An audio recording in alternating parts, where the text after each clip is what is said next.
La corteza cerebral. Organización histológica, áreas anatomo-funcionales de los lóbulos cerebrales y hemisferios. Bueno, para empezar, les voy a explicar qué es la corteza cerebral. La corteza cerebral es la capa más externa del cerebro. Está compuesta por una fina lámina de neuronas con sus interconexiones y forma una capa de pocos milímetros de espesor que cubre la superficie irregular de los hemisferios cerebrales. La corteza es la parte más desarrollada del cerebro humano y es responsable de pensar, percibir, producir y entender el lenguaje. Lleva a cabo funciones como el lenguaje y el pensamiento abstracto, junto con aspectos perceptivos de movimiento y otros. La mayor parte del procesamiento de la información ocurre en la corteza. Morfología de la corteza cerebral. La corteza cerebral está formada por neuronas muy compactas y es la capa más externa y arrugada que rodea el cerebro. También es responsable de procesos de pensamiento más elaborados, incluidos el habla y la toma de decisiones. La corteza se divide en 4 lóbulos diferentes: el frontal, el parietal, el temporal y el occipital, que son responsables del procesamiento de diferentes tipos de información sensorial.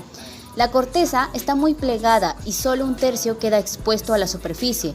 El resto queda escondido en grandes y pequeñas grietas, más o menos profundas, llamadas cisuras o surcos. Las superficies elevadas forman los giros y circunvoluciones cerebrales. Las cisuras más importantes son central o de Rolando, separa la corteza motora de la sensitiva y el lóbulo frontal. Lateral o de Silvio, es una corte lateral que se localiza por debajo del surco de Rolando, específicamente a los laterales del cerebro. El parieto-occipital. Los lóbulos occipitales son el centro de procesamiento de nuestro sistema visual de la percepción. La longitudinal separa los dos hemisferios derecho e izquierdo.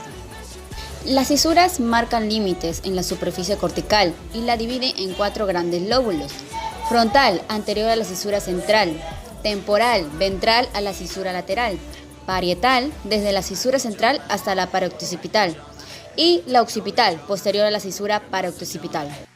Dentro de cada lóbulo hay diferentes circunvoluciones. Las más importantes son precentral o frontal ascendente, en el lóbulo frontal adyacente a la cisura central; circunvolución postcentral o parietal ascendente, el lóbulo parietal adyacente a la cisura central; cingulada o circunvolución del cuerpo calloso, en la parte medial de los hemisferios, arqueada alrededor del cuerpo calloso; parihipocampal o del hipocampo, en la cara medial de los hemisferios en el lóbulo temporal.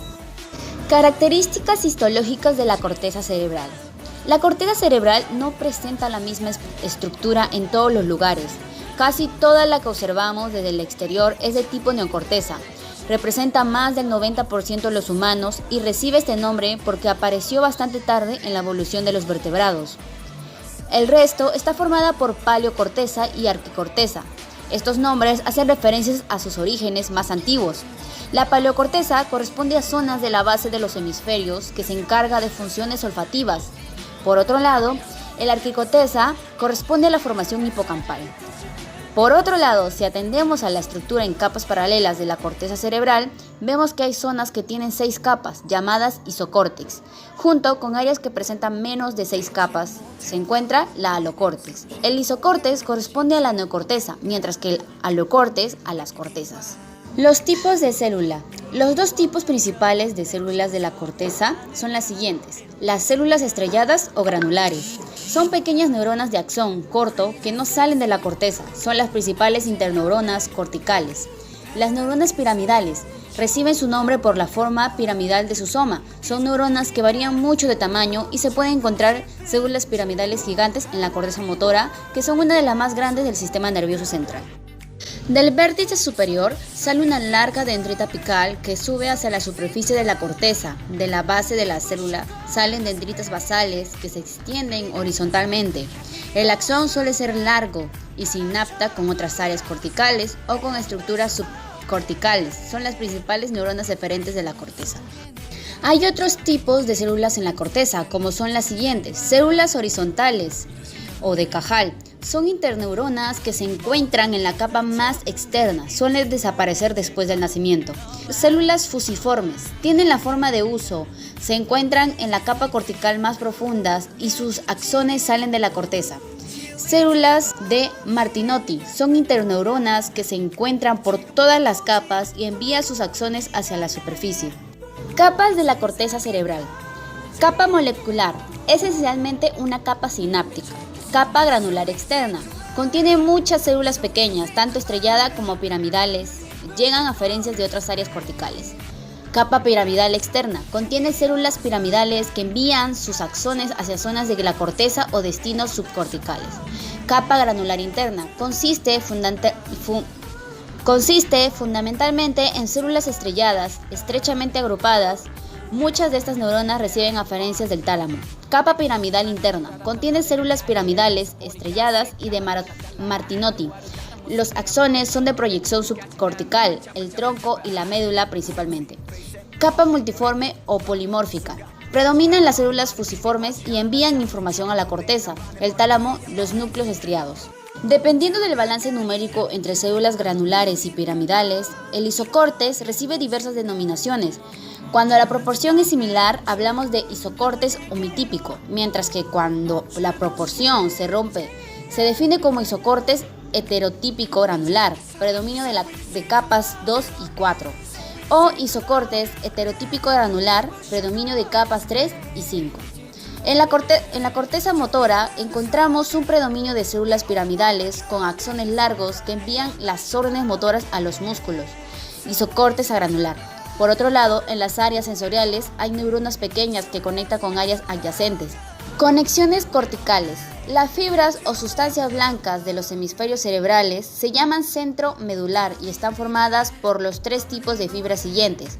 Fibras de proyección.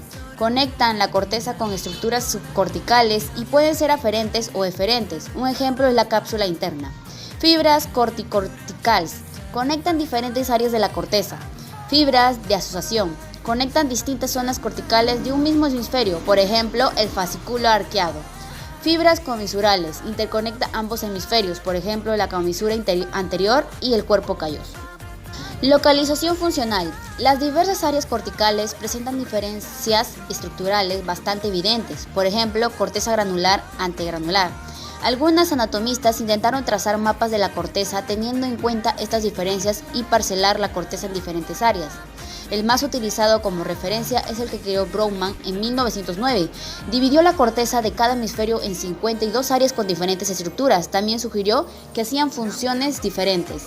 En la siguiente imagen vemos las áreas de Brougham, del hemisferio izquierdo y del derecho. Áreas corticales. La neocorteza de cada hemisferio está formada por las siguientes áreas. Áreas sensoriales primarias. Reciben información sensorial directamente de los núcleos talámicos específicos. Cada sentido, visión, audición, etc. tiene su área sensorial primaria que codifica esta información sensorial. Tiene una organización topográfica. Están representados en la superficie de la corteza y la superficie corporal, el mundo externo o el rango de frecuencias audibles. Hay tres principales, que son los que tenemos a continuación. Corteza somestésica o somática primaria. Recibe información de sensibilidad general, tacto, dolor, temperatura, presión, etc. a partir del núcleo ventral posterior del tálamo. Corteza visual primaria. Recibe información visual del núcleo geniculado lateral del tálamo. Corteza auditiva primaria. Recibe información auditiva del núcleo geniculado medial del tálamo. Luego seguimos con la área motora primaria. Está localizada en el lóbulo frontal. Se originan los trastos motores descendientes, por ejemplo, fascículo piramidal. Van desde la corteza a las motoneuronas del tronco y la médula para controlar la ejecución de los movimientos del cuerpo. Y por último, área de asociación. La mayor parte de la neocorteza humana es de asociación y se subdivide en los dos tipos siguientes. Unimodal, también es llamado corteza sensorial de nivel superior. Es junto a un área primaria. Elabora la información que recibe del tálamo o del área primaria a un nivel más complejo. Las áreas que rodean el área visual primaria, 17 de Brougham, son las áreas de asociación visual o áreas visuales de nivel superior, 18 y 19. La multimodal integra más de una modalidad sensorial y reciben información de las diferentes áreas sensoriales de asociación. Planifica movimientos. Tienen funciones intelectuales superiores, como el lenguaje, escritura, pensamiento abstracto, percepción integrada, entre otras. Para terminar, hablaremos de los hemisferios cerebrales. Si miras al cerebro desde arriba, se hace inmediatamente obvio que hay una división en dos desde adelante hacia atrás. Hay de hecho dos hemisferios, como si tuviésemos dos cerebros en nuestras cabezas, en lugar de solo uno. Por supuesto, esas dos mitades están íntimamente unidas por un arco de materia blanca llamado cuerpo calloso. De varias formas, los investigadores han descubierto que las dos partes tienen alguna especialización. Funciones y diferencias de los hemisferios cerebrales. El hemisferio derecho está relacionado con la parte derecha del cuerpo, normalmente. El hemisferio izquierdo está relacionado con la parte izquierda del cuerpo. Además, es el hemisferio izquierdo el que normalmente tiene el lenguaje y parece ser el principal responsable de sistemas similares como las matemáticas y la lógica. El hemisferio derecho tiene más que ver con cosas como la orientación espacial, el reconocimiento de caras y la imagen corporal. También parece que gobierna nuestra capacidad de apreciar el arte y la música. Algunos de los trabajos más interesantes que se han hecho relacionados con los dos hemisferios lo realizó Roger Sperry. Él trabajó con gente que había tenido una operación bastante seria para controlar su epilepsia. La parte derecha de cada retina, la cual ve las cosas a la izquierda del punto de fijación, va hacia el hemisferio izquierdo. Lo que esto significa es que si tienes a alguien con la mirada fija en un punto de fijación y le muestras brevemente algo a la izquierda, es el hemisferio derecho el que recibe la información. Y si le muestras algo a la derecha, es el hemisferio izquierdo el que recibe la información. Sperry proyectaba cosas en una pantalla y pedía a los pacientes bien que dijesen lo que habían visto, o bien que cogiesen lo que habían visto con una mano u otra de una caja llena de cosas. Así, si él mostraba una pelota en la parte izquierda de la pantalla y un lápiz en la derecha, la persona podría decir lápiz, usando los centros del lenguaje del hemisferio izquierdo, pero coger una pelota de la caja con su mano izquierda, usando el hemisferio derecho.